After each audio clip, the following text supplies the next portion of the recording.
직접 수사하고 기소했음에도 사면이 필요하다고 생각하는 것이라면 윤석열 당선인 본인이 대통령이 된 뒤에 직접 책임 있게 하시기 바랍니다.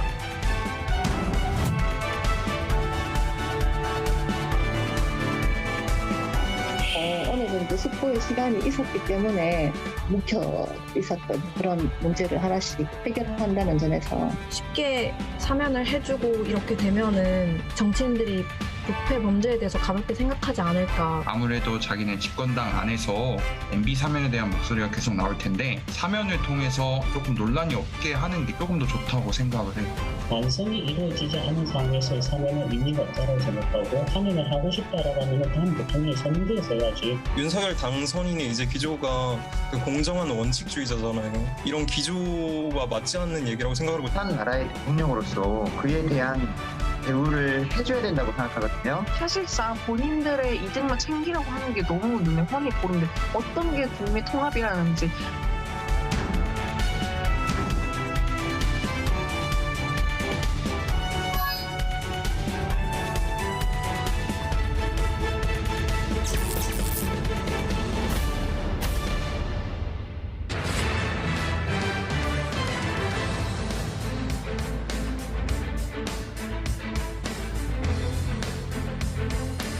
여러분 안녕하십니까. 생방송 심야 토론의 아나운서 박능원입니다. 이 시간 맡고 있는 정세진 아나운서의 건강상 이유로 오늘은 제가 진행을 맡게 되었습니다. 무산됐던 문재인 대통령과 윤석열 당선인과의 회동이 언제 이루어질지 관심이 쏠리고 있습니다. 이례적인 회담 불발, 그 배경에 대통령 사면 문제, 또 인사권 등의 문제가 있었던 것으로 알려지면서 신구 권력 충돌이라는 관측이 무성했는데요. 그래서 오늘 생방송 심야 토론에서는 논란의 쟁점을 짚어보고 타협점을 어디서 찾아야 할지 집중 토론하는 시간 마련했습니다. 그럼 오늘 토론 함께 하실 네 분의 패널부터 소개해드리겠습니다. 먼저 최재성 전 청와대 정무수석입니다. 안녕하세요. 국민의힘 김명우 전 의원 함께하고 있습니다. 안녕하세요. 더불어민주당 선대위 대변인을 지낸 현근택 변호사입니다. 안녕하세요. 국민의힘 당협위원장 맡고 있는 장진영 변호사도 함께합니다. 반갑습니다. 네, 오늘도 전국의 온라인 시민 패널 여러분들 함께하고 계십니다. 반갑습니다. 안녕하세요. 반갑습니다. 또 생방송 참여를 원하시는 분들은 KBS 심야 토론 홈페이지를 통해서 신청해 주시면 됩니다. 여러분들의 많은 관심과 참여 기다리고 있겠습니다. 네, 오늘 청와대 쪽에서 다시 만나자는 제안을 하면서 냉랭했던 분위기는 전환기를 맞고 있습니다. 하지만 그동안 신경전이 첨예했습니다. 당선인 쪽에서 점령군 행세를 한다. 청와대 쪽에서 권력 이야기에 비협조적이다. 공방이 뜨거웠는데 충돌의 근본 원인을 어떻게 보고 있는지 먼저 최재성 전 수석께서 말씀해 주시죠. 그 과거에 소위 이제 영수회담 같은 경우도 사전에 이제 조율도 했습니다만 그것을 가지고 공개적으로 이 조건을 달지는 않았어요. 그래서 먼저 조건을 먼저 단 거, 선 조건. 그다음에 그것을 방식도 선 공개를 했단 말이에요. 어떤 조건인지. 그러다 보니까 이 논쟁이 먼저 돼버린 거죠. 그러니까 무산이 되는 거고. 그래서 이거는 아주 그 기본적인 어떤 뭐랄까요, 좀 미숙함 이런 것이 이제 원인이었다고 보고요. 다행히 이제 문재인 대통령께서 다시 만나자고 조건 없이 만나자고 말씀을 하셨고 개인 의견을 올리는 청와대 참모들에 대해서도 하지 말라고 분명히 경고를 하셨으니까 이제 문은 다시 열린 셈인데요. 무산됐던 과정에 대해서 다시 이게 잘 되짚어 보면서 먼저 조건을 걸고 먼저 공개를 하고 먼저 논쟁을 하면 또 안 되게 돼 있습니다. 그래서 인사 문제든 사면 문제든 실무 접촉을 하면서 할 수 있는 부분까지 하고 그다음에 안 되는 부분은 두 분이 또 만나서 또 이야기를 할 수 있도록 이런 과정을 거쳐서 다시는 또 무산되는 그런 일이 없도록 그렇게 해야 될 것 같습니다. 네. 김 전 의원께서는 충돌의 배경 어떻게 보십니까? 물론 이것은 이제 정권 교체기에 일어나는 신경전이라고 생각이 되지만 저는 솔직히 말씀드리면은 굉장히 전근대적인 구태 정치의 민낯을 보고 있다 이렇게 생각을 합니다. 무슨 말씀인가 하면은 현직 대통령하고 대통령 당선인이 만난다고 하는 거는 너무나 자연스러운 일이고 굉장히 단순한 일입니다. 따지고 보면 아무리 정권 교체가 됐지만은 예. 그런데 이 일을 너무 어렵게 풀어가고 있어요. 솔직히 저는 현직 대통령하고 당선인이 만나는 데 있어서 너무 사전에 조율하고 대화에 제한을 두고 의제를 무슨 아젠다를 세팅하고 저는 그거 자체가 저는 구태라고 생각합니다. 솔직히 현직 대통령하고 대통령 당선인 정도 되면은 스스럼 없이 만나서 얼마든지 이야기를 풀어나갈 수 있는 분들이에요. 제가 볼 땐 그렇습니다. 근데 이것을 사전에 참모들끼리 만나서 이게 무슨 남북 정상회담도 아니고요. 또 외국 정상과의 무슨 그 협상 테이블도 아닙니다. 오찬을 하면서 예. 덕담과 함께 또 각자 중요하게 생각하는 현안들을 얼마든지 자유롭게 이야기할 수 있고 이야기를 하셔야 돼요. 그런데 밑작업부터 이렇게 세심하게 참모들끼리 만나서 하다 보니까 이것이 오히려 정말 신구 정권 그 권력 갈등으로까지 충돌로까지 이렇게 비화가 되고 있거든요. 그래서 오늘 그래도 잘 말씀하신 것 같아요. 청와대 쪽에서 의제 조율할 필요 있겠냐 이런 말씀을 하셨다고 그래요. 저는 그게 좋다고 봅니다. 이거 왜 의제를 미리부터 조율해가지고 이런 불상사가 생기죠? 인수위원회 공식 명칭이 뭡니까? 대통령직 인수위원회예요. 아무리 인수위에 전문위원, 자문위원, 인수위원 많다고 해도요. 현직 대통령하고 차기 대통령이 자유롭게 한 번 만나는 게 아닙니다. 여러 차례 진짜 정권 교체기 퇴임과 취임 이전에 여러 차례 만나가지고 대통령이 해줄 수 있는 말, 또 전직 대통령에게 들을 수 있는 말, 이게 자연스러운 인수위 인계 활동입니다. 자연스러운 만남이었는데 미스커밋 이전엔 딱 한 번 만나는 거에 초점을 맞추다 보니까 남북 정상회담이 돼버렸어요. 현 변호사는 어떻게 생각하십니까? 저도 두 분 의견하고 거의 같습니다. 저는 정치의 실종이다 이렇게 규정하고 싶습니다. 왜냐하면 말씀하신 것처럼 사실은 그냥 만나는 게 제일 중요합니다. 국민들이 보기에는 현직 대통령과 당선이 만나서 그 모습 자체로 어떤 모습을 보여줄 수 있냐면 정권 인수인계가 원활하게 되겠구나. 그 인상을 주는 거거든요. 거기에 제가 보기에 무슨 의제가 필요하겠습니까? 근데 이제 핵관중이나 핵관이라 할 수 있는 의원께서 사면해야 된다. 그리고 100% 김경수 전 지사와 같이 할 거다. 이런 얘기 나오면서 어찌 보면 그거에 대한 답변을 해야 되는 위치가 돼버린 거예요. 사실은 회담이 끝났는데 그 얘기가 안 나오면 회담이 잘 안 된 것처럼 볼 것이고, 그다음에 그 얘기를 하면 결국은 전직 대통령, 현 대통령과 당선인이 만나가지고 뒤에서 그래 거래를 했구나 이렇게 인상을 심어줄 수 있거든요. 그러니까 그런 얘기들을 미리 꺼내서 제가 보기엔 아마 이 회담을 불발에 좀 역할을 했던 것 같은데 제가 보기엔 의제 상관없이 그냥 두 분 만나는 게 가장 중요한 거다 이렇게 보고 있습니다. 장 변호사님. 신구 권력 충돌 이 문제를 해결하는 실마리는 저는 이번 대선 결과에서 찾아야 된다 이렇게 보는데요. 87년 이후에 이제 10년 주기로 정권이 교체가 돼 왔잖아요. 그런데 문재인 대통령이 왜 5년 만에 정권을 내줬느냐. 부동산 폭등이나 이런 경제 실정 이것도 큰 문제겠지만 저는 그것만으로 정권 교체가 되지는 않았을 거라고 보는데요. 이게 조국 사태 이후에 민주당이 계속 보여온 그 내로남불의 그 태도 이것 때문에 질린 국민들이 이 등을 돌렸기 때문이다. 그 무당층의 유권자들이 그렇게 이제 보거든요.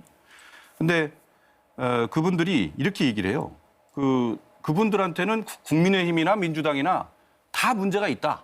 별로 누가 나아 보이지는 않는데 민주당을 보니까 잘못한 거를 인정을 안 하더라. 그리고 판단의 상식의 기준을 바꾸려고 자꾸 하더라. 그래서 도저히 못 찍었다. 이런 분들이 굉장히 많았거든요. 그래서 저는 이제 이게 민주당뿐만 아니라 국민의힘에도 굉장히 무서운 교훈이다. 이렇게 봐요. 그 내로남불의 태도의 반대말은 역지사지잖아요. 역지사지.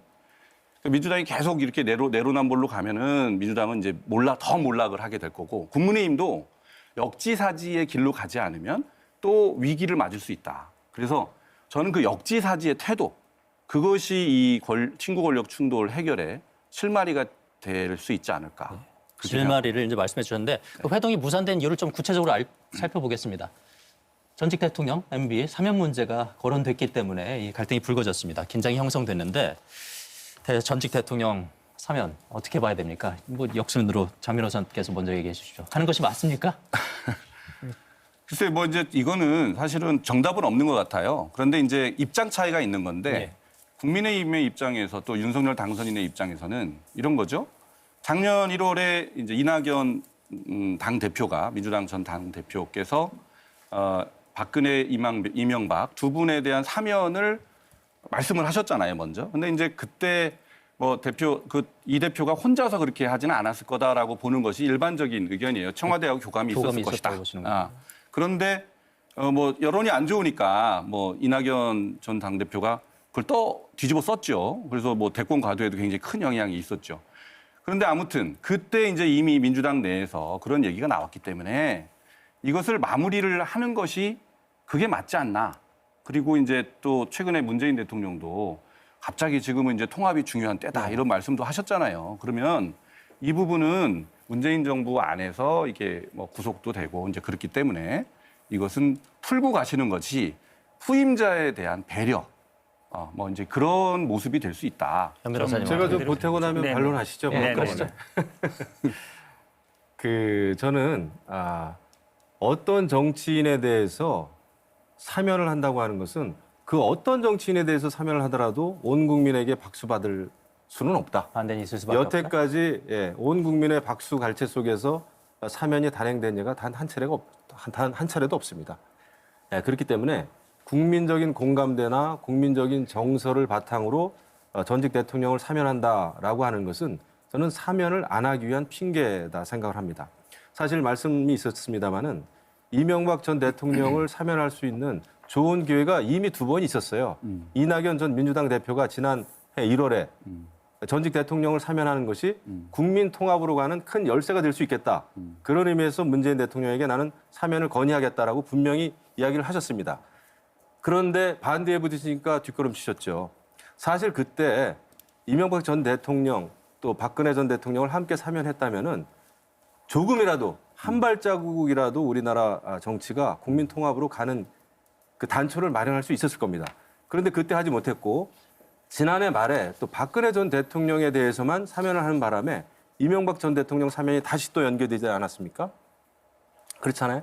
그렇기 때문에 이 이슈가 지금 계속 가는 겁니다. 사실 지난해 그 전직 대통령 2분을 같이 사면했더라면은 훨씬 더 이것도 문재인 대통령이 국민 통합으로 가는 데 있어서 큰 역할을 할 수 있었다. 그런데 그 너무나 중요한 2번의 기회를 실기했다고 보신 거죠? 실기한 겁니다. 저는 그렇게 보고요.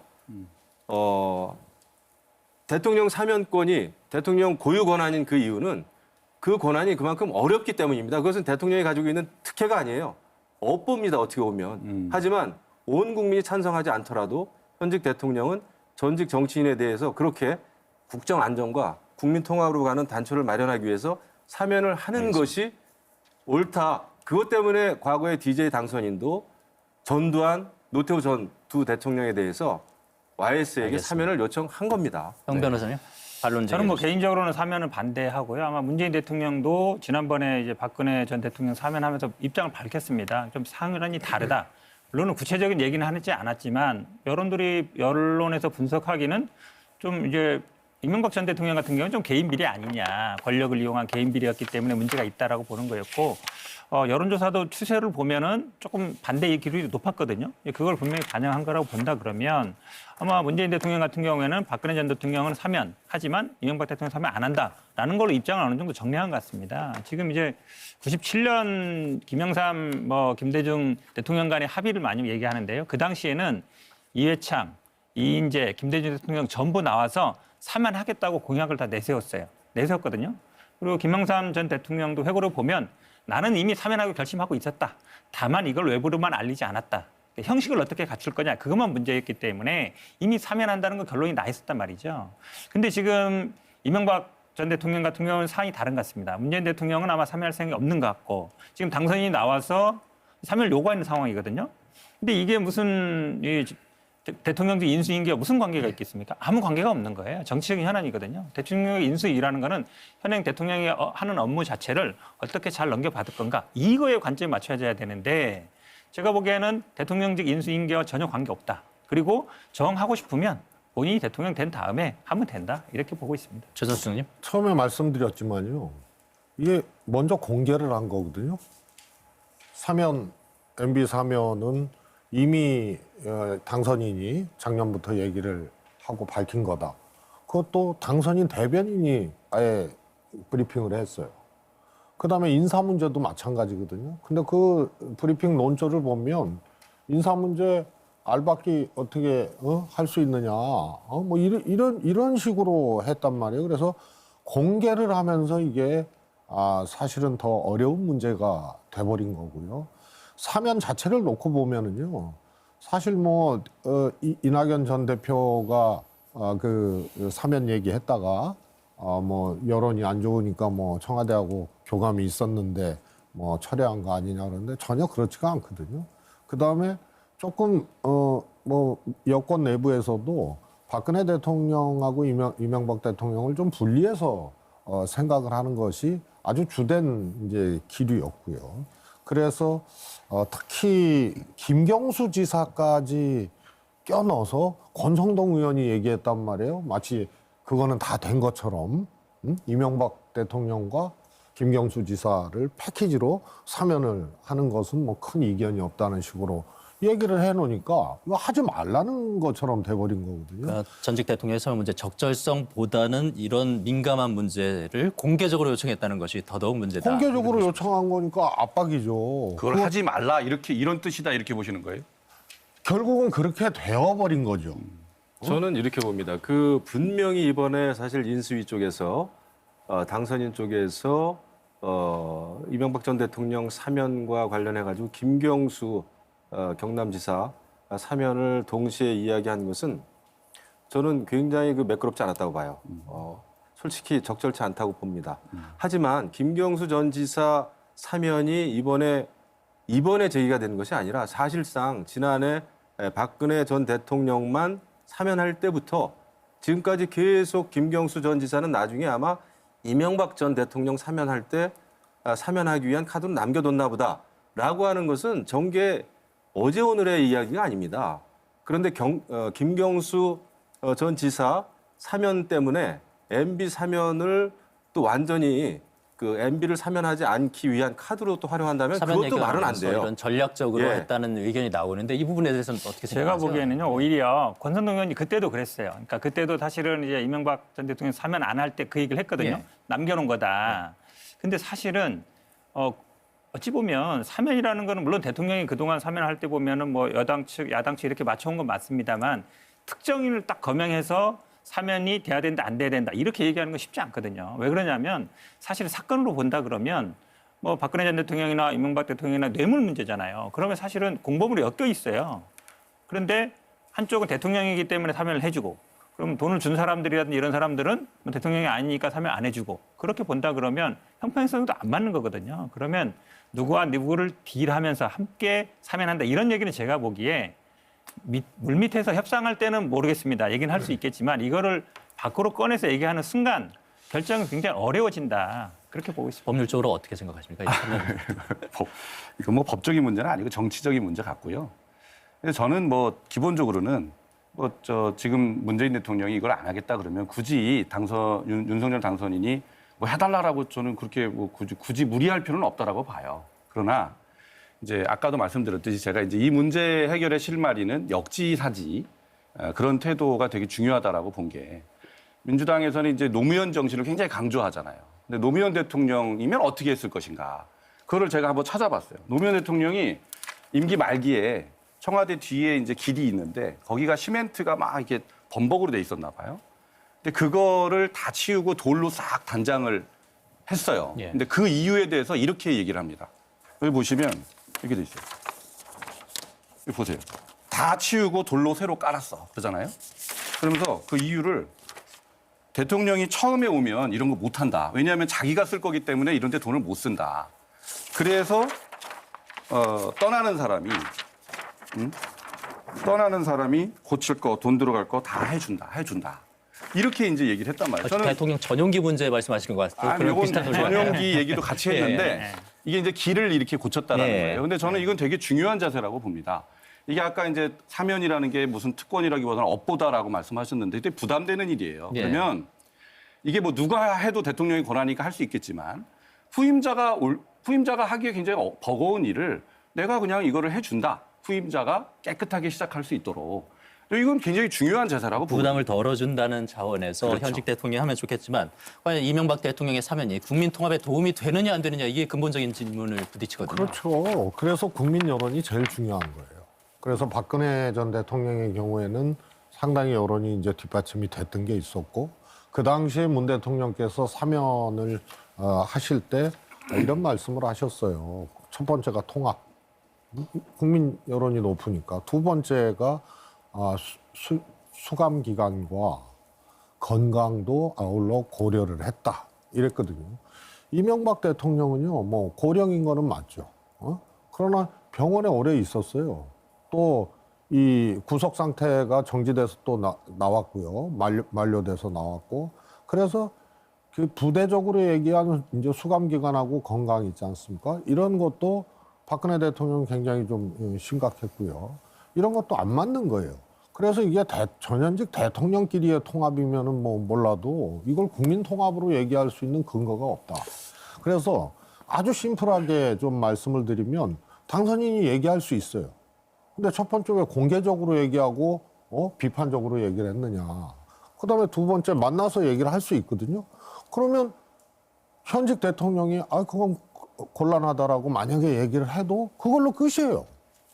이게 시시비비를 가리고 해야 된다 말아야 된다라고 딱 결론을 사전에 이 공개적으로 짓는 거는 그거는 옳지 않은 거죠. 그래서 건의를 하되 판단은 현직 대통령이 받을 수도 있고 안 받을 수도 있는 거죠. 그렇습니다. 이거는 사실은 문재인 대통령이 사면권을 행사하지 않겠다라고 하면은 방법은 없는 거예요. 그거는 윤석열 당선인이 취임한 다음에 할 수밖에 없습니다. 그런데 제가 중요하게 생각하는 그거죠.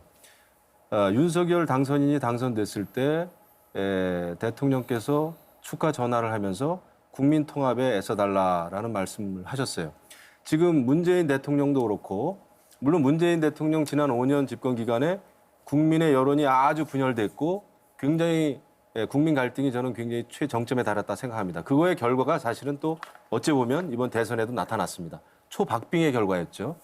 하지만 문재인 대통령이 국민 통합을 정말 마지막으로 임기 마지막에 정말 중요한 가치다라고 생각을 하신다면은 저는 적폐청산이라고 하는 그 큰 그림을 주도적으로 한 분은 문재인 대통령이잖아요. 그런 차원에서 사실은 이게 개인 비리든 국정농단이든 간에 전직 대통령에 대한 엄청난 수사가 이루어지지 않았습니까? 이명박 대통령 측근들 200명 이상이 조사를 받았고 말이죠. 이런 일이 있었다면은 저는 문재인 대통령이 퇴임 전에 전직 대통령 두 분에 대해서는 동시에 사면하는 것이 국민 통합으로 가는데 그래도 도움이 된다고 생각합니다. 그런데 지금 이제 민주당 쪽에서는 또 청와대에서는 박근혜 전 대통령하고 이명박 전 대통령의 죄목이라든지 나이라든지 건강 상태를 엄청나게 비교를 많이 합니다. 저는 그거는 옳지 않다고 봐요. 과거에 전두환 대통령하고 전두환 전 대통령, 노태우 전 대통령 그 두 사람의 그 케이스를 구체적으로 들어가면 차이가 많이 있을 수 있습니다. 차이가 있죠. 하지만 DJ가 그거 생각했습니까? 그렇게 생각하지 않았어요. DJ는 오로지 국민 통합이라고 하는 그 역사적 대의를 위해서는 같이 사면하는 게 좋겠다. 그 어려운 결정을 한 다음에 YS한테 요청을 건의를 한 겁니다. 그게 국민 통합이에요. 근데 이것이 수치로 나타나가지고 국민 정서상 국민 통합 찬성하는 사람이 더 많을 때 예를 들면은 전직 대통령을 사면하겠다라고 하는 것은 그것은 현직 대통령이 가지고 있는 그 사면권을 옳게 쓰는 건 아니라고 봐요. 그러면은 여론조사에만 그냥 맡기지. 그리고 정치라는 게 왜 필요합니까? 정치라고 하는 것은 어려운 상황에서 조금이라도 국민 통합이라고 하는 가치를 높일 수 있는 그것이 정치잖아요. 그럼 그 정치를 가장 강력하게 행할 수 있는 영향력 있는 사람이 현직 대통령이에요. 국민통합하려면 결단력 해야 발휘해서 된다. 결자 해지를 해야 된다는 말씀이신데. 그러니까 그 좋은 일을 왜 이제 한 달만 더 기다렸다가 대통령 된 다음에 근데 하면 어떤 분들은 된다는 그 얘기를 얘기예요. 하더라고요. 제가 이 말씀을 좀 드리면 결자해지 차원에서 이명박 전 대통령을 기소했던 윤석열 당선인이 해라. 그러면서 결자해지를 거기다 갖다 붙이더라고요. 제가 볼 때는 아까 말씀드렸습니다만 여기에서 결자는요. 수사를 담당했던 검사로서 수사를 담당했던 윤석열이 아니고 적폐청산이라고 하는 이 어마어마한 프로젝트를 추진했던 문재인 대통령이 거기 좀 결자입니다. 반박을 할게요. 네. 그러니까 윤석열 지금 당선인도 검찰총장 시절이나 아니면 뭐 대선 후보 시절에 항상 얘기했습니다. 적폐 수사에 대해서 청와대에서 이래라 저래라 한 적이 없다. 한마디로 얘기하면 내가 알아서 한 거다 이 말이에요. 지금 정 변호사 말씀처럼 사실은 후임 대통령한테 뭐 부담을 지우는 거냐 마냐 이 뭐 부담을 덜어주기 위해서 좀 결단을 해라는 얘기인데 윤석열 지금 당선인 입장에서는 굉장히 부담이에요. 본인이 직접 수사해서 구속을 시켰고 그다음에 현재 남아 있기 때문에 부담이 되는 거거든요. 그 부담을 덜어달라는 거잖아요. 만약에 그렇게 어려운 일을 현직 대통령한테 부탁을 하는 입장이라면 그렇게 공개적으로 조건을 걸어서 할 필요가 없는 겁니다. 물밑에 협상해서 일단 만나서 제가 사실은 수사하고 구속도 시켰는데 제가 대통령 된 다음에 이게 좀 사면하려면 좀 부담스럽습니다. 어쨌든 한번 좀 저를 위해서라도 한번 좀 부탁드립니다라고 얘기하면 해결될 수 있는 일인데 마치 이걸 뭐 안 들어주면 인수인계가 안 되는 것처럼 얘기해버리면 이게 반대 안 되는 거죠. 자꾸 지금 제가 말씀드렸잖아요. 김영삼 대통령 사료를 드는데 그 당시에는 후보들도 다 사면하겠다 그랬고 대통령도 이미 사면을 결심하고 있었고 형식만 어떻게 갖출 거냐 그 문제였습니다. 그리고 전두환 노태우는 어찌 보면 공범이었잖아요. 하나로 묶여있는 데였거든요. 지금 박근혜 대통령이나 이명박 대통령은 좀 다르죠. 별개의 사안이죠. 그렇게 본다 그러면 제가 보기에 이거는 그냥 대통령 된 다음에 하시든가 말든가 결정하시면 되는 문제다. 제가 보기엔 그렇게 보십니다. 문재인 대통령 마음은 사면하고 싶지 않을까요? 저는 임기 말에 갑자기 통합을 말씀을 하시는 걸 보고 사람들은 문재인 대통령이 굉장히 통합이 필요한 상황인가 보다 이렇게 많이들 생각하거든요. 이게 정권이 넘어갔잖아요. 그러면은 이제 그 다음 정권에서 무슨 일이 벌어질지 잘 몰라요. 그러면 본인을 위해서라도 저는 사면하는 이게 본인의 기회일 수도 있거든요. 문재인 대통령의 속마음이 뭘까요? 응? 이걸 모르잖아요. 놓치지 않으셨으면 좋겠어요. 그런데 통합에 대해서 그렇게 우리가 해석할 필요도 없다고 봐요. 그것이 국민 통합이 꼭 대통령의 전직 대통령의 사면을 그렇게 등치시킬 수 있는 거냐? 그거는 아무도 모르는 거거든요. 포함될 수도 그리고 있죠. 오히려 이것이 우선 여론이 왜 중요하냐면요. DJ 대통령이 당시에 사면 건의를 했던 거는 피해 당사자예요.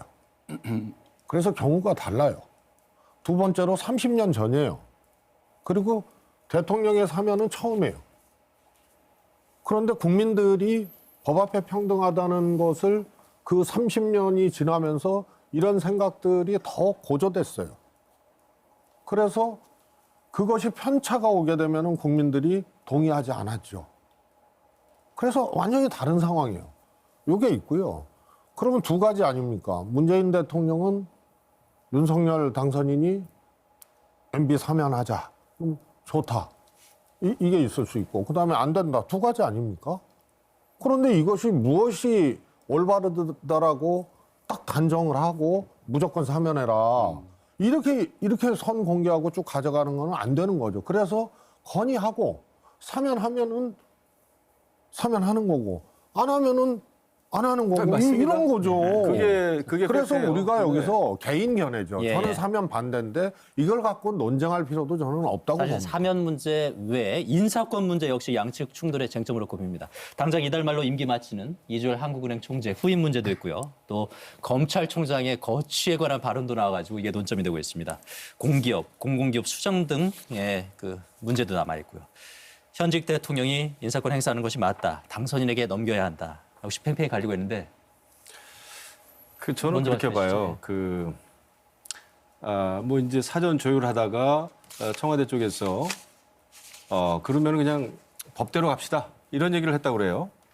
뉴스를 보면은. 그래서는 안 될 일이다 생각합니다. 이건 정말 정치를 하는 분들 아닙니까? 고도의 정치력이 발휘돼야 될 이런 상황에 법대로 하자. 이거는 우리가 일반인들도 사실은 뭔가 이렇게 얘기하다가 정말 안 되면 해결의 실마리가 없고 또 감정적으로 틀어져 있을 때 제일 마지막에 하는 말이 법대로 합시다예요. 그런데 현직 대통령 쪽하고 당선인 쪽하고 이거 법대로 합시다라고 하는 상황까지 왔다면 저는 굉장히 심각한 상황이다. 법대로 할 것 같으면은요 정치가 왜 필요합니까? 그냥 육법점서 갖다 놓고 그거 해석만 하면 되는 거죠. 행정부만 있으면 되지. 왜 정치를 하겠어요? 그래서 저는 이것이 굉장히 이번에 뭔가 잘못 풀렸다 생각을 하고요.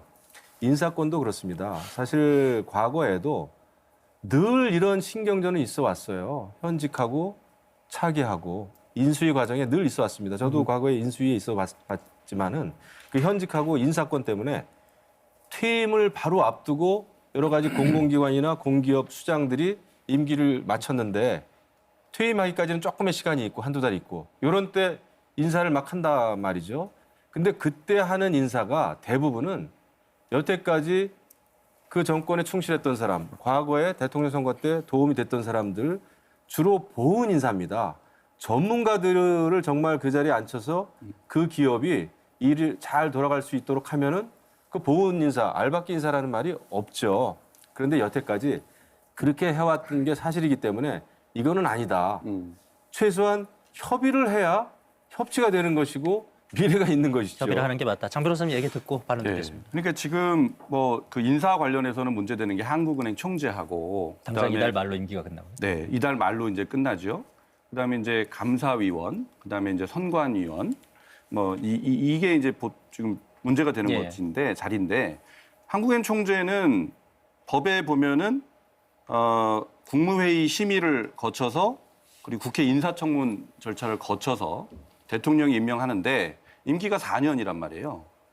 근데 이제 한국은행 총재는 또 금융통화위원회의 그 위원장이 되고 우리나라의 그 금융 정책을 실질적으로 여기서 다 만들게 되죠. 이제 그렇다고 보면 임기가 4년이기 때문에 임기 대부분을 사실 새 대통령과 그렇죠. 함께합니다. 윤석열 대통령의 임기하고 뭐 1년밖에 차이가 안 나는. 그러니까 이제 이런 금융에서 경제 정책에 굉장히 수장에 가까운 그런 자리를 다음 대통령과 같이 호흡을 맞출 수 있도록 그렇게 하는 게 그게 자연스럽고 좀 그게 배려하는 마음 아닌가 싶은데요. 근데 이제 저는 아까도 역지사지 말씀드렸는데 문재인 대통령도 초기에 환경부 블랙리스트 만들라고 지금 김은경 장관 지금 구속돼 갖고 지금 처벌받고 있잖아요. 근데 그런 입장을 또 만들지 본인도 겪어봤잖아요. 그러면 후임자한테는 그런 일을 좀 만들지 않겠다. 이런 마음을 먹는 게 그게 맞는 거 아닌가. 그런 생각이 드는 거죠. 자, 우선 환경부 이 장관 이제 뭐 지금 구속돼 있죠. 블랙리스트는 사실은 임기를 중단한 사람은 2명인가밖에 없어요. 그걸 다 임기 채웠어요. 그전 박근혜 정부에서 임명한 사람들. 그 점 말씀드리고 싶고요.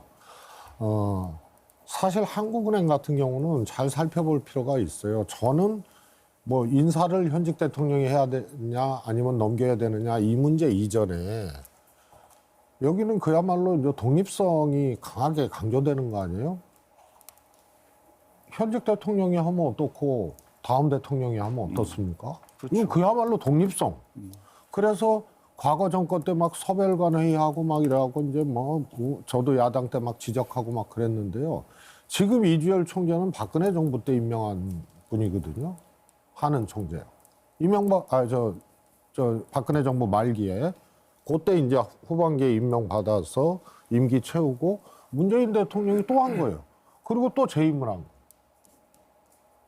거예요. 또 한 거죠. 연임을 했죠. 예, 연임을 한 거죠. 그래서 그게 독립성이거든요. 그다음에 검찰총장도 독립성 얘기를 하잖아요. 근데 여기는 항상 정치적인 해석을 해요. 그래서 검찰총장하고 한국은행 총장은 둘 다 독립성이 강조되는 것인데 하는 총재는 뭐 이렇게 검찰총장보다는 덜 정치적인 영역으로 간주돼 왔기 때문에 문재인 대통령도 박근혜 대통령에 이어서 인사를 현재 하는 총재를 했던 거고 검찰총장은 지금 당선인 측에서 먼저 정치적 해석을 해버려요. 그동안 제대로 못했고 편중되게 했었고 이렇게 해버리니까 이것도 거기서 벌써 견해 차이를 유발을 시킨 겁니다. 그런데요, 이 문제도 윤석열 당선자가 검찰총장 시절에 뭐라 그랬어요? 막 소위 말해서 추미애 장관과 추윤 갈등 막 그 한복판에 있을 때 신뢰할 만한 메신저가 대통령으로부터 임기를 채우라고 해서 자기가 그만둘 의사가 있었는데도 그 말 듣고 난 계속했다 이런 거 아닙니까? 그리고 스스로 임기 중단시킨 거예요. 그리고 대통령 나온 거예요. 그래서 현재 문재인 대통령은 검찰총장의 임기제에 대해서는 분명히 그것은 뜻을 분명히 했다는 것을 현재 당선자가 검찰총장 시절에 증거를 한 겁니다. 지금 그래서 얘기 이 두 가지가 섞인 것 문제를 같습니다. 한국은행 총재는 후임 총재를 찾는 문제고 검찰총장은 그렇습니다. 현재 임기를 그렇죠. 보장하는 문제거든. 같이 말씀해 주시죠. 섞여 있는 게 섞여 있는 게 문제죠 오히려. 섞여 있는 문제. 왜냐하면 저도 뭐 앞에 말씀 동의하는 것처럼요. 한국은행 총재 같은 경우는 그동안 사실은 정치적으로 논란이 된 적이 별로 없습니다. 여기에는 여야 이게 색깔 따지지 않아요. 한국은행도 독자적으로 어쨌든 금융 정책을 결정해야 되는 거거든요. 그러니까 제가 보기에는 한국은행 총장이 임명하는 게 맞다고 봅니다. 근데 지금 선관위 상임위원 같은 경우는 그동안 계속 공석으로 있었어요. 근데 이걸 다시 뭐 지금 당장 선거가 있는 게 아니기 때문에 물론 6월 앞두고 있지만 대선도 없이 치렀거든요. 그러니까 지금 제가 보기에 임명할 필요는 없는 것 같고 감사위원도 뭐 시급성을 한번 따져봐야 될 것 같습니다. 그러니까 예전에 사례도 보면 경찰청장이라든지 시급한 경우에는 현직과 그다음에 당선인이 협의해서 한 적이 있어요. 왜냐하면 경찰청장 없으면은 치안 공백이 생기는 거잖아요. 그러니까 그거는 좀 구분할 필요가 있다. 근데 한국은행 총재는 굳이 이걸 뭐 보수냐 진보냐 나눌 필요가 없기 때문에 저는 양측에 다 긍정할 수 있는 인물을 찾아서 그렇죠. 임명하는 게 맞다고 보고. 근데 이제 검찰총장 문제는 좀 다른 것 같아요. 중간에 나가라는 얘기는 사실은 윤석열 후보가 윤석열 당선인이 이 징계를 받고 법적 소송으로 가고 집행정지를 받았었던 가장 큰 이유는 그거예요. 임기가 보장돼 있는 사람을 왜 징계로 내보내려고 하냐 이거였거든요. 정치적 중립성. 한마디로 얘기하면 정치 권력이 검찰총장에 대해서 나가라 마라 하지 말아라. 임기 보장돼 있다. 이렇게 얘기했던 건데 이게 완전히 바뀌었단 말이에요. 이 주장하던 분이 이제 대통령 당선인이 됐고 그 주변 분들이 갑자기 검찰총장 뭐 제대로 못하고 있으니까 나가라. 임기 보장을 뭐하러 해준 것이며 그동안 얘기했던 검찰의 정치적 중립은 아무 의미가 없어진 거잖아요. 그러니까 이거를 본인 지금 취임도 안 했어요.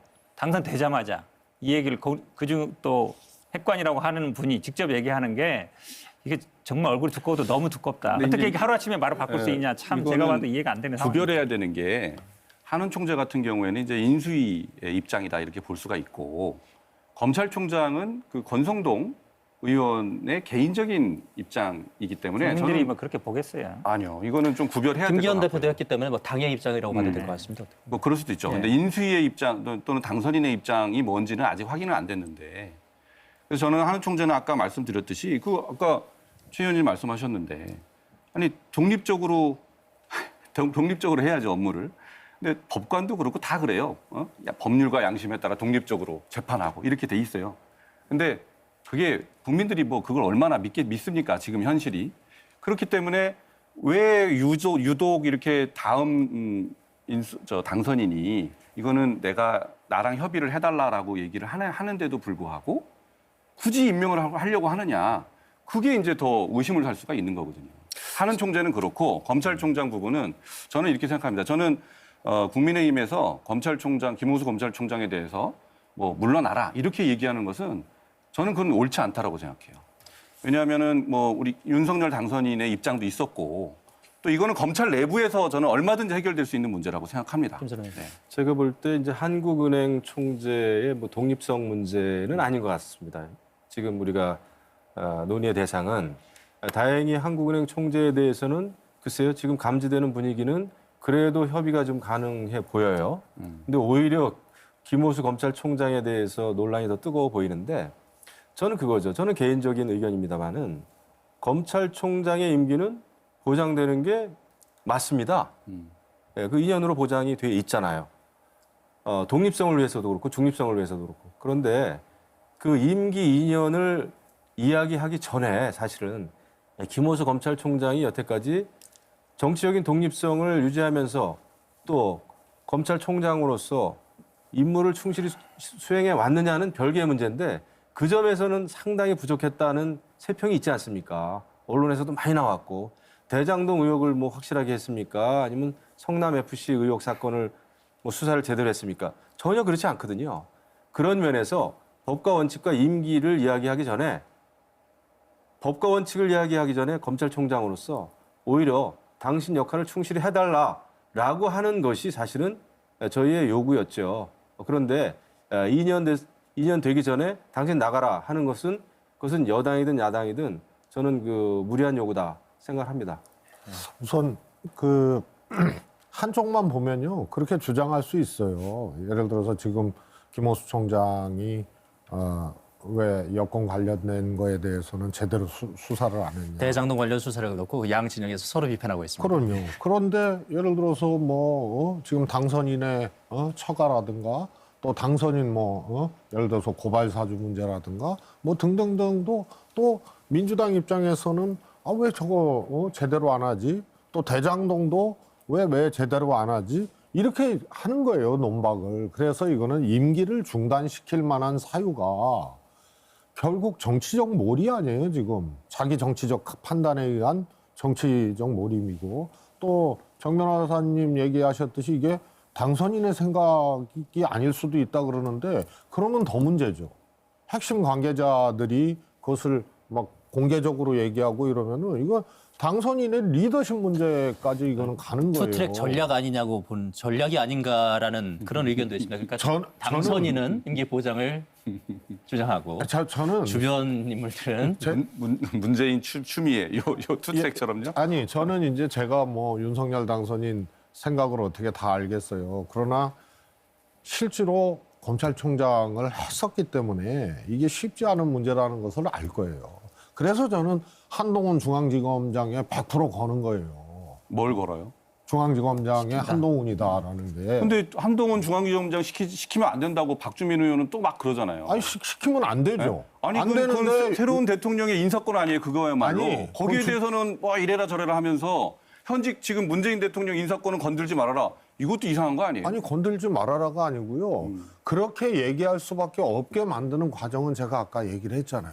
이거 아니면은 안 된다는 몰이를 하고 공개적으로 해놓으니까 의견을 내야죠. 그건 이제 사면에 해당되는 거고 나머지 이제 인사권도 마찬가지죠. 인사권도 대변인이 공식적으로 얘기를 했죠. 근데 지금 우리가 솔직히 말씀드리면 정상적인 정치가 안 되고 있지 않습니까? 이거 정권이 교체되면은 당연히 사실은 이건 사실 어디 동호회나 어디 동문회에서도 만약에 회장만 새로 바뀌는 경우에는 그 전직하고 나머지 인사에 대해서 사실은 협의를 합니다. 그게 그 다음 차기 회장단을 위한 인수인계죠. 다른 사람들의 임기가 남아있든 안 남아있든 간에 그 협의를 하는 게 지극히 순리고 상식이거든요. 이것은 법적인 걸 떠나서 정치력을 끌어올리는 그렇죠. 것이 그런 문제라고 차원에서 인사권도 그런 차원에서 현직과 차기가 협의를 하면 좋겠다. 그것이 정상적인 정치다. 그것이 협치다라는 차원이지. 뭐 다른 뜻은 없는 거죠. 저도 뭐 협의는 할 수 있다고 보는데요. 검찰총장 같은 경우는 좀 다르죠. 그동안 흑역사가 있지 않습니까? 중간에 그만두거나 나가라는 게 많이 있었고 사실은 법을 만들어내는 법에서 임기를 보장해 주는 건 그 이유가 있어요. 왜 그러냐면 평가하거나 아니면 사람에 따라서 달리 보지 말라는 겁니다. 근데 오해하시면 안 되는 게 검찰총장에 대해서는 협의하자는 얘기를 할 수가 없습니다. 그렇죠. 당연하죠. 이게 보장된 거기 때문에 말씀처럼 수사를 제대로 했느니 못했느니 따져가면서 제대로 못했기 때문에 그럼 임기보장 안 해주고 제대로 했으면 임기보장 해주고 이럴 거면 법으로 임기보장 해줄 필요가 없어요. 아니 보장해주고 안 해주고의 문제가 아니라요. 정무직이라는 게 그러지 않습니까? 김호수 검찰총장은 여태까지 본인이 정말 법과 원칙에 따라서 정말 잘해왔으면은 계속하는 게 맞죠. 그리고 또 잘 못해왔어도 안 나가면은 내보낼 방법은 없는 겁니다. 그러니까 국민의힘에서는 항상 이렇게 말씀하세요. 제대로 못했기 때문에 그만두는 게 맞다라고 하는 거잖아요. 그렇죠. 그렇게 얘기한다 그러면 그건 정무직이라니까요. 임기 보장해주는 직이 아니고. 아니 뭐 그런 의견 표명도 못 합니까? 아니 의견 표명을 하는데 실질적으로는 게 아니라 그만두라는 얘기가 마찬가지니까. 자격이 없다. 알겠습니다. 이런 얘기를 하는 거예요. 지금 뭐 실질적으로 나가라는 얘기죠. 사면 문제, 인사권 문제로 이 갈등이 촉발되긴 했지만 주 후반으로 오면서부터는 대통령 집무실 이전 문제가 더 이슈의 중심으로 떠올랐습니다. 이게 더 큰 화두가 됐고요. 지금부터 이 문제를 좀 해보겠습니다. 뭐 대통령 당선인이 이르면 내일 최종 결정 내리고 기자회견을 할 것 같은 그런 임박했다는 보도가 나오고 있는데 속도 조절론도 맞서서 강해지고 있는 상황이거든요. 이 문제 어떻게 해야 됩니까? 제가 사실 어제도 어느 매체에 나가서 속도 조절은 좀 필요하다라고 이야기를 했습니다. 왜냐하면은 이 문제가 불거진 것은 대통령들의 소통 문제였습니다. 대통령들이 참모진과의 그 업무 소통, 또 대국민과의 소통, 물론 또 언론과의 소통이죠. 이런 거를 제대로 해야 되는데 지금 청와대라고 하는 것은 구중궁궐에 갇혀가지고 대통령이 처음에는 국민들과의 소통을 잘하겠다라고 약속을 해놓고 결국 청와대에 들어가면은 구중궁궐에 앉아가지고 잘 소통이 안 돼 왔단 말이에요. 그것 때문에 현재 문재인 대통령도 2번씩이나 광화문 대통령 공약을 세웠던 거거든요. 결과적으로는 지킬 수가 없게 됐지만요. 오죽 소통이 안 됐으면 이렇게 신문실에 그렇죠. 이전하려고 하느냐는 하지만 말씀이신데. 제 사실은 저의 결론은 그렇습니다. 청와대 대통령 시기를 마감하고 뭐 좋습니다. 의미가 있어요. 또 전직 대통령이 하려고 했는데 또 못했던 거기 때문에 윤석열 당선인으로서는 더더욱 하고 싶겠죠. 하지만 정말 진정한 소통을 위해서 청와대 대통령 시기를 마감했으면 좋겠다. 어디로 가든지 간에 소통을 위해서 갔으면 좋겠고 제 개인적인 또 바람은 용산 청사 이야기가 많이 나옵니다만 저는 어떤 식으로든 간에 그리로 가더라도 치밀한 계획과 시간을 가지고 가는 게 옳지 않겠나. 안보의 공백이 있어서는 어떤 경우에서도 안 된다라는 생각을 가지고 있어요. 저는 문재인 대통령 광화문 시대 얘기를 했잖아요. 그런 점에서는 아마 윤석열 당선인의 광화문 집무실 얘기에 대해서 그 발상, 그 마음은 공감을 했을 거예요. 두 분 다 했으니까요.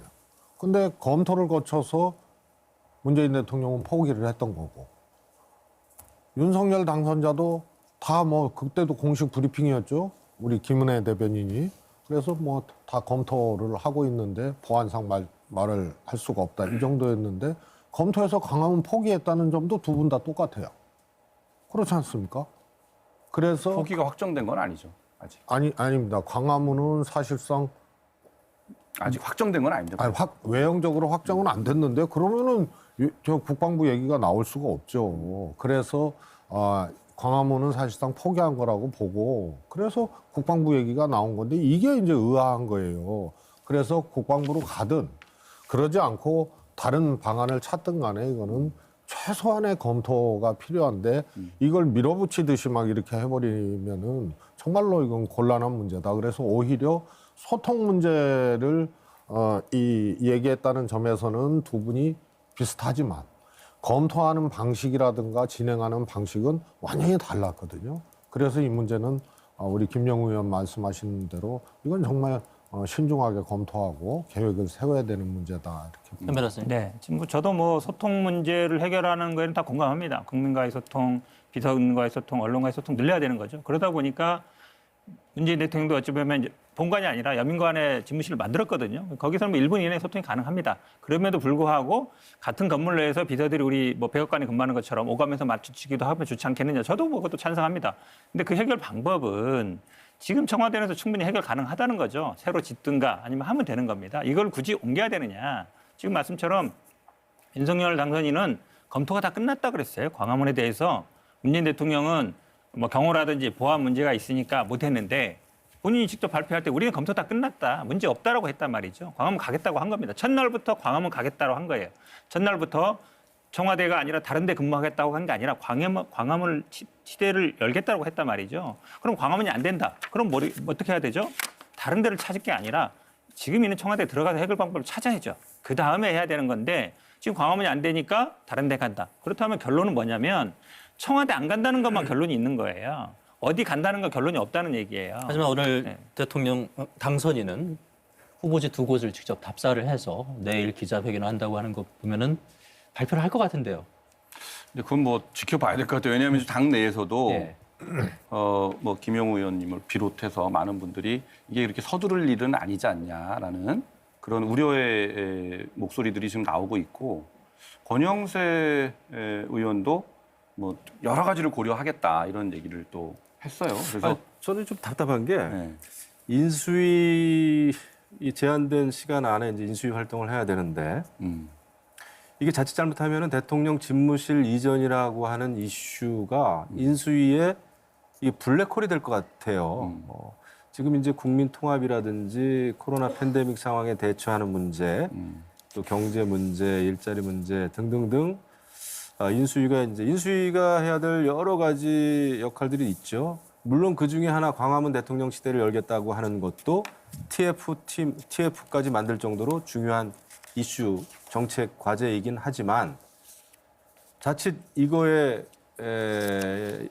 인수위가 그 깊은 수렁에 빠질까 봐 저는 그게 좀 정무적으로 판단했을 때도 좀 걱정은 됩니다. 그래서 광화문 시대를 열겠다. 그다음에 이제 제왕적인 청와대 대통령 시대를 마감하겠다라고 하는 공감대는 문재인 대통령이든 윤석열 당선인이든 그것은 공감을 하는 바기 때문에 말씀하신 대로 용산 총사로 가는 거 저는 뭐 크게 반대 안 합니다. 다만 조건은 치밀하게 움직여라.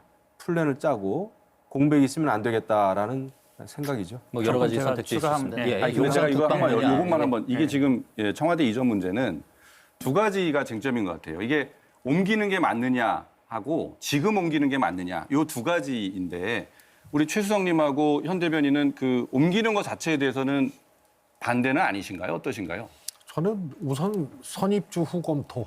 선입주 후 검토. 그럼요. 먼저 청와대에서 시작하고 나중에 그렇습니다. 그게 아주 근데 이제 저는 이제 민주당 쪽에서도 이 부분에 대해서 이제 비판을 할 때 요새 보면 뭐 이게 뭐 무슨 뭐 법사 얘기를 들어서 그런 거 아니냐 뭐 이게 풍수 이런 걸 같이 하면서 그렇게 하면서 이제 이전 자체에 대해서 그건 적절치 않다 또는 뭔가 이상한 걸로 이렇게 나가는 것은 적절치 않다 이렇게 이제 프레임을 자꾸 만드는 것 그런 거에 대해서는 건강하지 못한 비판이다 이런 생각이 들고요.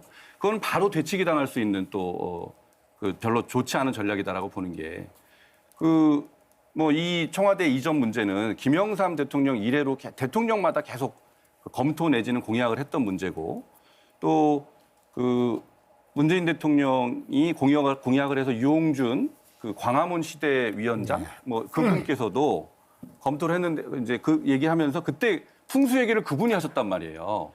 이 청와대 터가 풍수적으로 좋지 않다.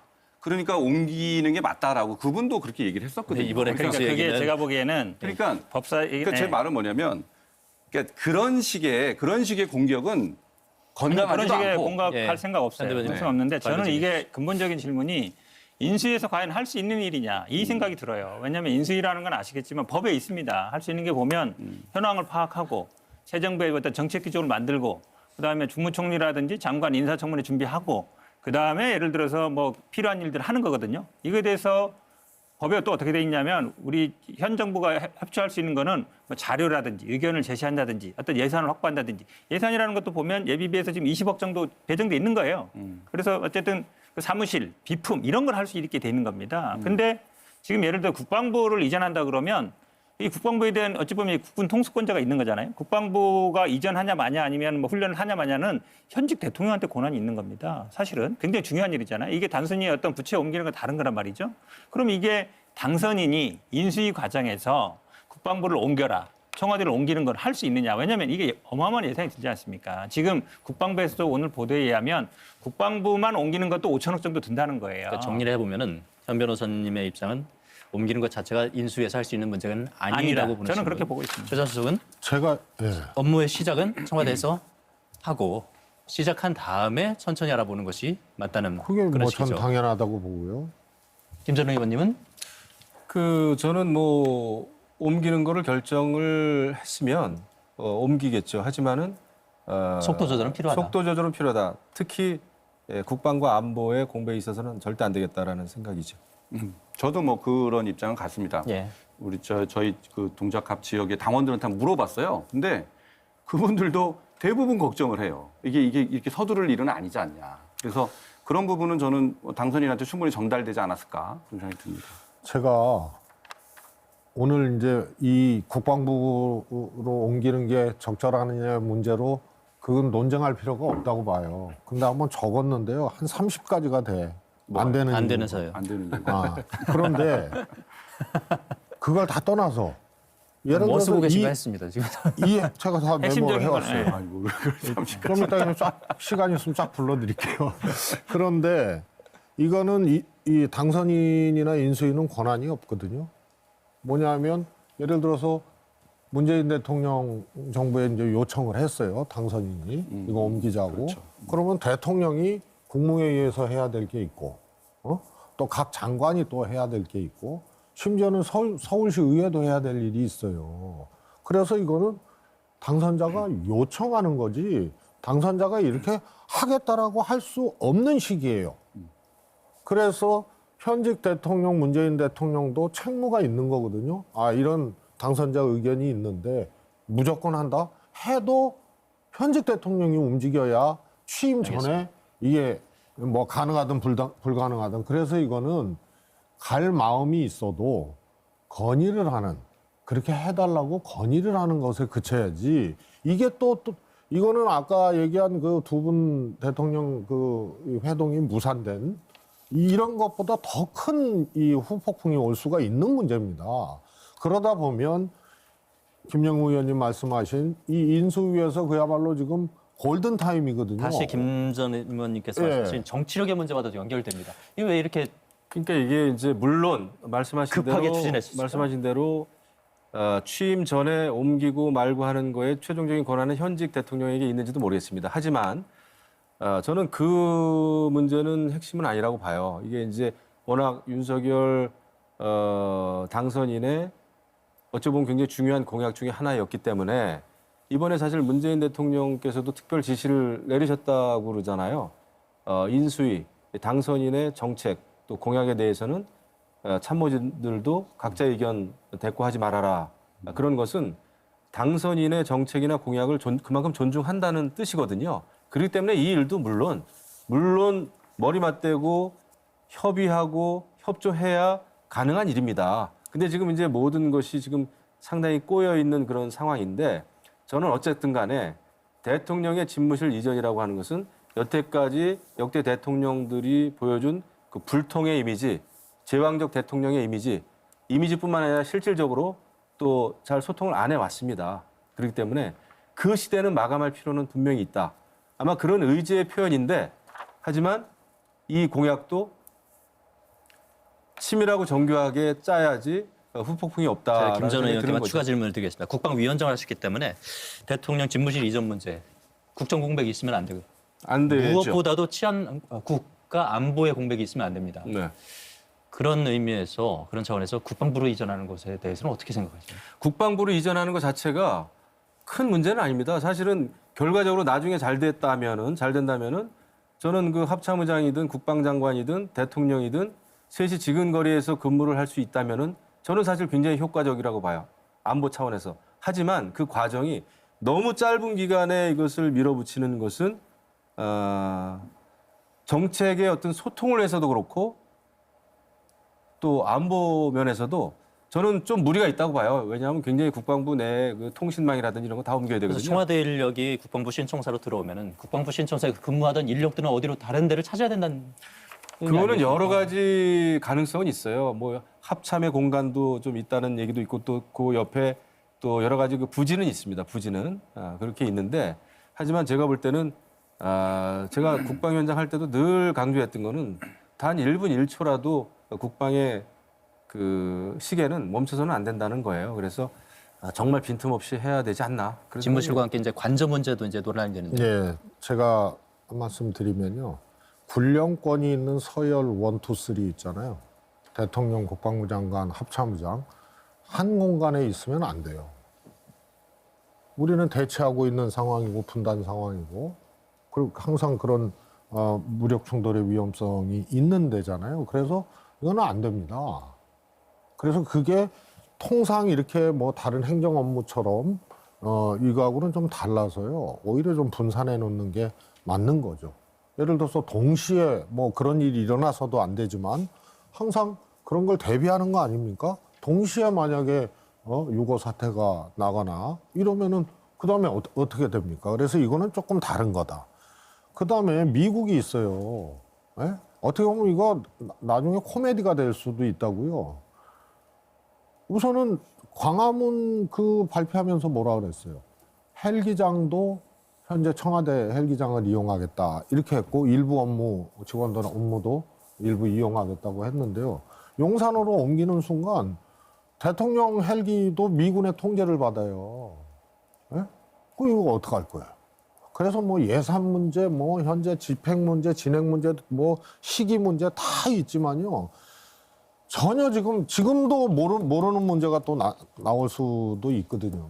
그래서 이 문제는 국방부로 옮기는 거는 일단은 아니다. 시간을 갖고 생각한다면 기간은 어느 정도 잡아야 될까요? 너무 협소해요. 같이 쓰기에는 너무 협소하고 청와대 40만 평인데 지금 8만 평인가 빼니 안 되거든요. 그래서 청와대를 거기다가 갖다 붙여버리면 진짜 지금도 포화 상태인데 말이에요. 그다음에 주한미군 그 평택으로 가면서요. 서울 연락사무소는 여기 두기로 했어요. 미국과 협의해야 돼요. 이런 문제들이 비일비재하고요. 저기 서울시 의회까지도 협의해야 되고 도시개발계획 뭐 다 바뀌어야 되고 뭐 이런 겁니다. 그래서 저는 국방부라는 것 자체가 적절치 않고 나중에 국방부를 어디 딴 데 보내고 합참 딴 데 보낸다 그러면 그야말로 백년지대계입니다. 그래서 이거는 애당초 너무 장기 플랜인데 성립할 수 없는 얘기다. 그래서 내일 11시에도 저는 윤석열 당선인이 다들 국방부 부지로 발표할 것이라고 하는데 저는 상식적으로 그 발표 안 할 것 같아요. 네? 그게 맞는 거고. 지역을 명시하지 않을 것이다라고 보시죠. 들어보세요. 이 글을 한번 누가 썼는지 한번 들어보세요. 청와대 터는 일제가 조선 총독부 관사를 지었던 나쁜 의도에서 비롯된 터다. 대통령 비서실장이 대통령 만나려고 해도 차를 타고 가야 하는 권위적인 곳이다. 이 글을 쓴 분이 문재인 대통령이에요. 근데 문재인 대통령은 진짜로 아마 저는 청와대를 옮기고 저 대통령 집무실을 옮기고 싶으셨을 거라고 저는 봅니다. 이 글을 보면. 그런데 그 핵심 참모 중에 한 사람이 탁현민 이런 분이 그러면 우리가 좀 쓰게 해달라. 그러면서 뭐 대통령 집무실까지는 30초면 간다. 이러면서 청와대를 옮기는 것이 말이 안 된다. 그럴 필요가 없다라는 이제 그런 얘기들이 청와대 대통령 주변에서 지금 나오고 있잖아요. 그렇다 그러면 저는 문재인 대통령이 검토를 많이 하셨을 거 아니에요. 그러면 검토한 자료를 야 인수위한테 얘기해서 필요하면 좀 보내줘라. 그래서 시행착오를 줄여서 제대로 그 집무실을 마련할 수 있도록 좀 우리가 도와줘라. 이렇게 하셨으면 좋겠어요. 지금 핵심적인 거는요. 그렇게 검토해서 광화문 안 된다고 한 거 아닙니까? 그럼에도 불구하고 광화문에 검토 끝났다고 가겠다고 했는데 안 되니까 지금 국방부로 가겠다고 하고는 것이고 이제 내일 발표할 것으로 예정되기 때문에 문제가 되는 건데 뭐 국방위원장 하셨겠지만 국방부라는 게 하나의 단순한 건물이 아니거든요. 이게 왜냐하면 사실은 지금 국방부 벙커를 그대로 쓰면 된다 그러지만 국방부라는 건 당연히 군사작전과 관련된 것이고 청와대 벙커는 군사작전만 하는 데가 아니지 않습니까? 산불이 나면 그것도 통제해야 되는 것이고 다른 뭐 재난이 났으면 그것도 하는 것이기 때문에 너무나 편의적이다. 저도 최 의원님 말씀 100% 동의하는 게요. 국방부 장관과 합참부 장관, 대통령이 한 곳에 근무한다? 미국은 절대 그렇지 않습니다. 부통령도 분리시키고요. 아니 미국의 백악관을 펜타곤에 설치한다 이런 상상을 할 수 있겠습니까? 절대 안 되는 겁니다. 그렇기 때문에 이거는 다시 국방부는 지금 어디 예를 들어서 구관이라든지 합참 비행인데 가면 된다? 나중에 어차피 다시 지어야 돼. 왜냐하면 국방부 그렇게 뿌투리 흩어놓는다고 해서 이게 일이 되겠습니까? 알겠습니다. 그렇다 그러면 너무 이게 한 달 내, 두 달 내 그 2달 동안 이사도 다 못한다는 거예요. 지금 보면. 서서히 그렇기 때문에 제 생각에는 이걸 급히 결정할 게 아니고 일단 청와대 들어가서 근무하고 그다음에 대안을 만든 다음에 하는 게 맞지. 한 달 내에 비워서 한 달 내 인테리어 들어가겠다. 제가 보기엔 거의 그거는 군사작전보다도 더 심한 거다. 토론을 마무리할 시간인데요. 대통령직 인수위원회 권한과 권능이 가장 정점에 있는 시기가 사실 지금 이 시간입니다. 이 시기.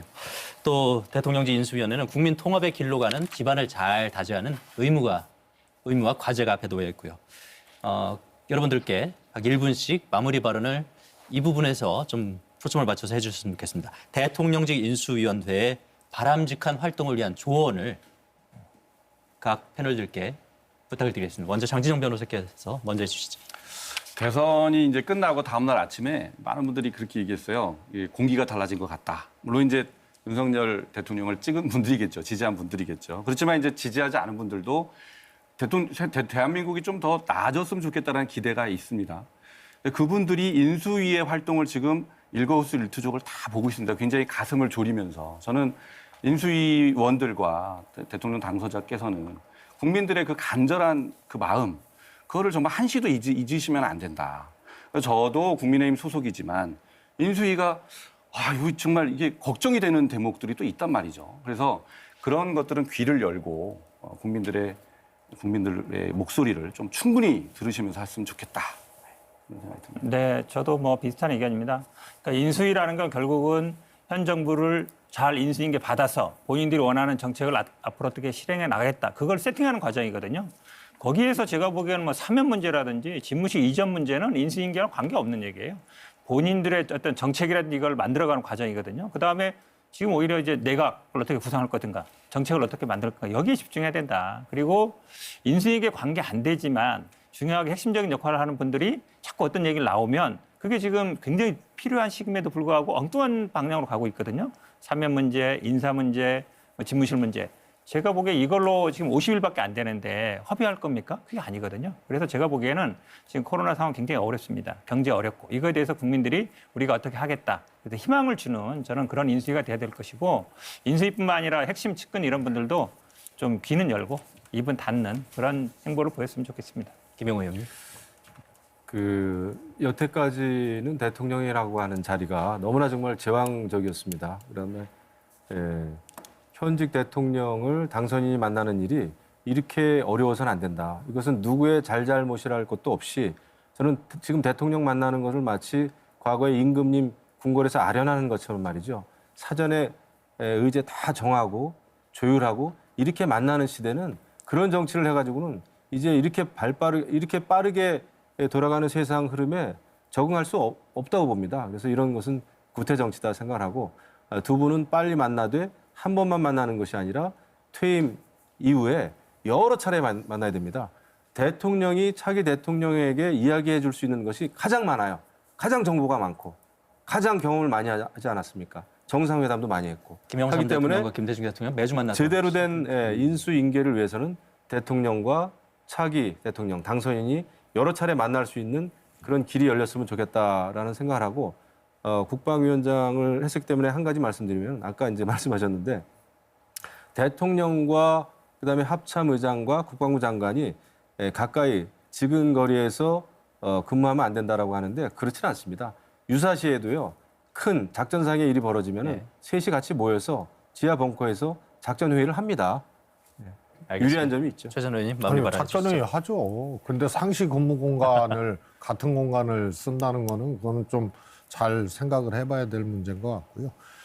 제 인수위는 그야말로 국민들이 차기 정부에 대한 기대치를 올리고 모아내고 이것이 이제 차기 대통령 취임 후로 국정 동력으로 작동하게끔 하는 이게 굉장히 중요한데요. 지금 통합을 얘기하는데 당선인과 인수위 발로 오히려 국론 분열이 일어날 만한 소재들이 벌써 몇 개 나왔거든요. 그 굳이 그렇게 집착할 필요가 없습니다. 그래서 자칫 잘못하면 이것이 졸속이 되고 또 아집이 되고 안 하면은 안 된다는 식의 이제 압박이 되고 이러면요. 출범 후에 지금이 이제 민생이나 이런 것에 대해서 관심 갖고 인수위가 핸들을 하고 이럴 수 있는 어떻게 보면 골든 타임이거든요. 그런 것에 좀 집중을 해주고 자칫 정권 출범하고 윤석열 정부 출범하고 허니문 기간이 없을 수도 있어요. 이 정도의 사안 가지고 분열이 되고 이러면요. 그러면은 그건 뭐 민주당 입장에서 잘 됐다 이렇게 할 만한 일이 아니고 알겠습니다. 국민들이 손해잖아요. 그래서 이런 점을 좀 염두에 두고 인수위 활동을 했으면 좋겠습니다. 말씀을 듣다 보니까 일단 대통령과 당선인이 빨리 만나야 될 것 같습니다. 우선 만나서 회동을 해야 매듭을 풀고 국민 통합을 위한 그 통합의 메시지도 발산할 수 있을 것 같고요. 기대해 보겠습니다. 오늘 늦은 시간까지 함께해 주신 네 분의 패널 여러분들 애쓰셨습니다. 수고 많으셨습니다. 감사합니다. 밤 늦은 시간까지 시청해 주신 시민 패널분께도 감사의 말씀드립니다. 고맙습니다. 시청자 여러분께도 감사의 말씀을 드리면서 생방송 심야 토론 오늘 순서 마치겠습니다. 진행의 아나운서 박노원이었습니다. 고맙습니다.